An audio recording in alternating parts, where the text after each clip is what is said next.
안녕하세요. Education Changes Your Future. 여러분의 자녀의 진로를 디자인하는 ECF 에듀케이션의 사라 원장입니다. 오늘은 여러분에게 좀 더 색다른 주제를 가져와 봤습니다. 캐나다 보딩스쿨에 대해서 말씀드릴 텐데요. 제가 보딩스쿨 상담을 하다 보면 좀 안타까운 점이 미국 보딩스쿨을 물론 저도 많이 다루고 있습니다만 캐나다 보딩스쿨이 굉장히 숨겨져 있는 매력들이 많이 있는데 부모님들께서 또 좀 간과하시는 부분들이 있고 캐나다 보딩스쿨이 한국에서 약간 저평가되어 있다는 생각을 많이 하게 돼서 오늘은 캐나다 보딩스쿨을 갔을 때 장점과 두 개의 특징적인 학교를 소개해 드리고자 합니다. 캐나다는 여기에 앞서서 이제 말씀드려야 되는 부분이 캐나다 학교 시스템을 좀 말씀드려야 될 것 같아요. 캐나다 학교에는 공립학교 시스템이 되게 튼튼하게 갖춰져 있는데 그 중에 온타리오 학제라는 것이 있습니다. OSSD라고 하는데 이 온타리오 학제가 인정되는 공립학교들은 굉장히 좋은 수준을 갖추고 있고 그 랭크 밑에는 사립학교들이 존재하는데 그 사립학교들이 오히려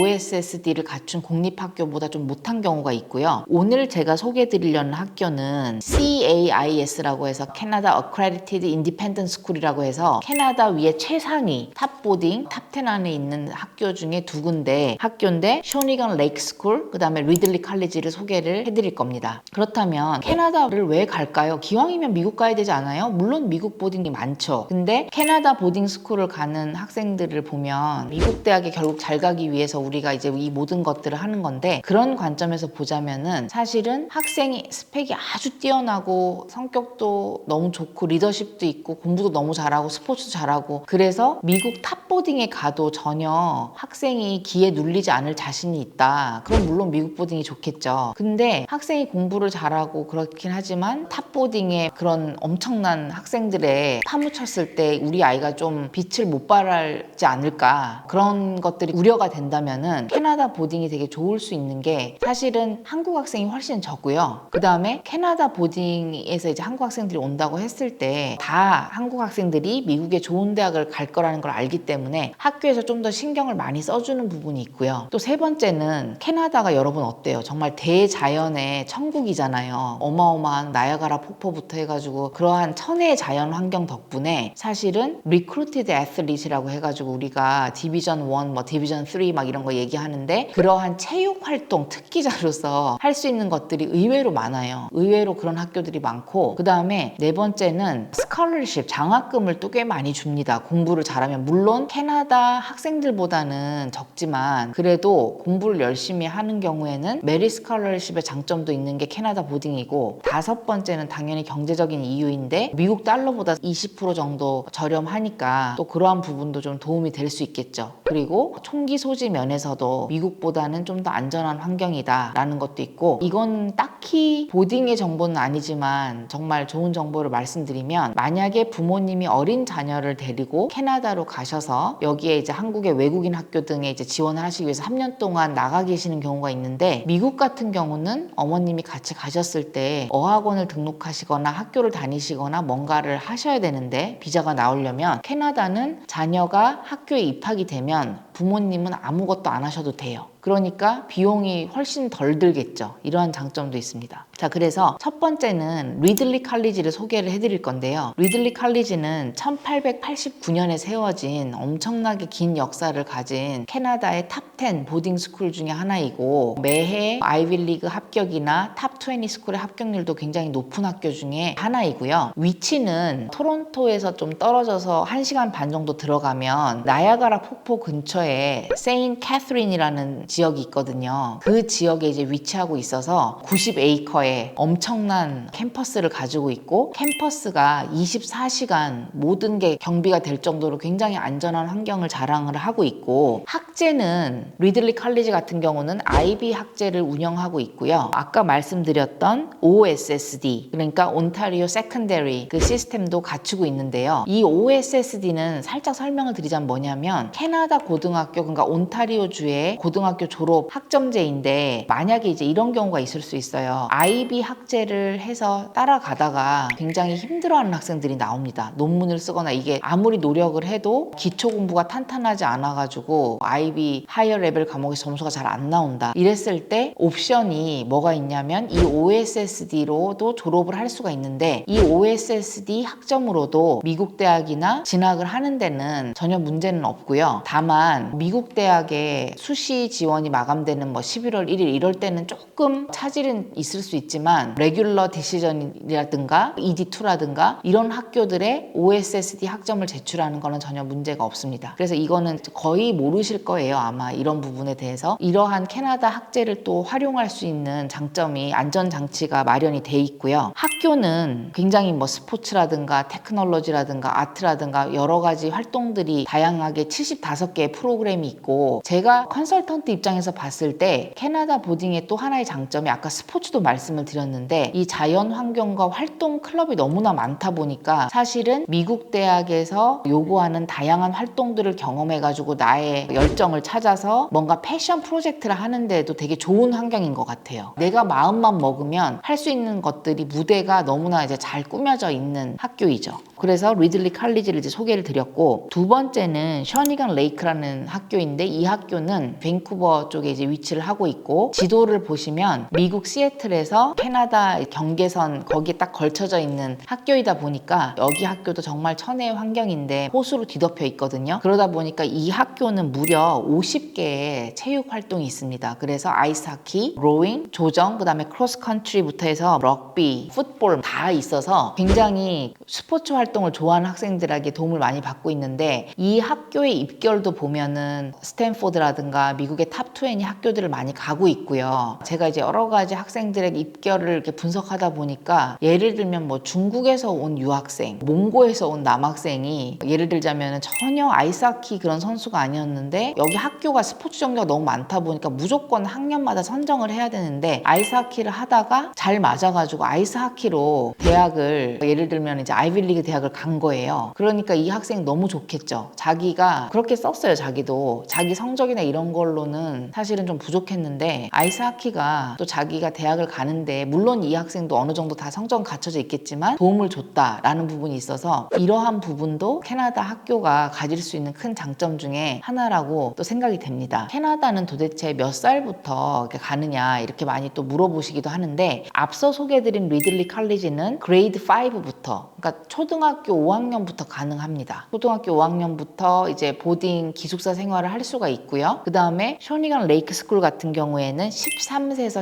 18세로 제한을 하고 있기 때문에 또 해당되시는 학부모님들이 계시다면 보시면 좋을 것 같고요. 지금 마지막 케이스는 제가 소개해드리는 학생은 한국국제학교에 있다가 여러 가지 이제 보딩을 알아보다가 결국에는 리들리로 가서 현재는 유펜에 간 학생 소개를 드리려고 하는데요. 이 학생은 국제학교를 다니면서 국제학교에서도 좀 좋기는 했지만 한 8학년 정도 됐을 때 내가 그래도 이제는 영어권에서 정말 정식으로 된 그런 환경에서 한번 입시를 해보고 싶습니다 라고 해서 이제 어머님하고 오셨는데 상담을 하다가 제가 미국도 얘기를 하고 캐나다도 얘기를 했는데 상담 과정에서 학생이 캐나다에 꽂힌 것 같아요. 아이스하키나 이런 조정 이런 것 때문에 그런 것도 꽂혀 있고 그래서 학생이 상담을 하다가 이제 리들리도 보여주고 여러 가지를 보여주면서 리들리하고 여러 이제 캐나다 학교를 냈는데 리들리에서 이제 제일 처음 답변이 왔고 이 학생이 리들리를 선택한 이유는 일단은 굉장히 동문 활동도 잘 돼 있고 그 다음에 이 학생이 좀 스템 계열로 해가지고 스템 계열을 하면서도 좀 융합 과학 쪽으로 하려는 학생이었는데 리들리가 여러 가지 다른 활동들을 할 수 있는 클럽들이 많이 있어서 리들리를 이제 선택을 하게 됐고 또 스포츠 활동이 너무 좋아서 이 학생은 리들리로 갔는데 가서 제가 얘기를 해보니까 어때? 하니까 우선 제일 좋은 거는 학교에 상담 선생님들이 굉장히 많이 상주에 계시고 소셜 이모셔널 코치라고 해가지고 카운슬러라고 해서 그런 선생님들이 한 학년에 2명씩 거의 계신다는 거예요. 그래서 본인이 뭔가 조금 고민이 되거나 여러 가지 좀 다운이 되거나 이랬을 때 굉장히 자기가 많이 지지를 받는다는 느낌을 받고 유학을 나와 있어서 좀 힘든 부분도 있는데 그럴 때 학교에서 먼저 다가와 주는 점들도 너무 좋고 이러한 IB 과정의 선생님 선생님들도 굉장히 훌륭하셔서 본인은 사실 캐나다 보딩에서 했던 것들을 굉장히 만족해하고 지금 그 동문들과도 굉장히 잘 지내면서 이 학생은 결국에는 이제 유펜의 컴퓨터 관련된 학과를 진학을 하게 되었습니다. 이렇게 보시는 것처럼 여러분이 아시는 정보뿐만 아니라 다양한 선택지가 있고 또 학생에 따라서 그러한 선택지를 잘 활용한다면 좋은 대답이 될 수 있기 때문에 어떤 정보를 보실 때 여러분이 답을 정하시기보다는 좀 열린 마음으로 보시면 훨씬 많은 옵션이 생기는 걸 아마 느끼실 수 있으실 겁니다. 오늘은 그래서 이렇게 캐나다 보딩스쿨에 대한 정보를 알아보았고요. 다음에도 여러분에게 유익한 정보를 가지고 찾아뵙도록 하겠습니다. 감사합니다.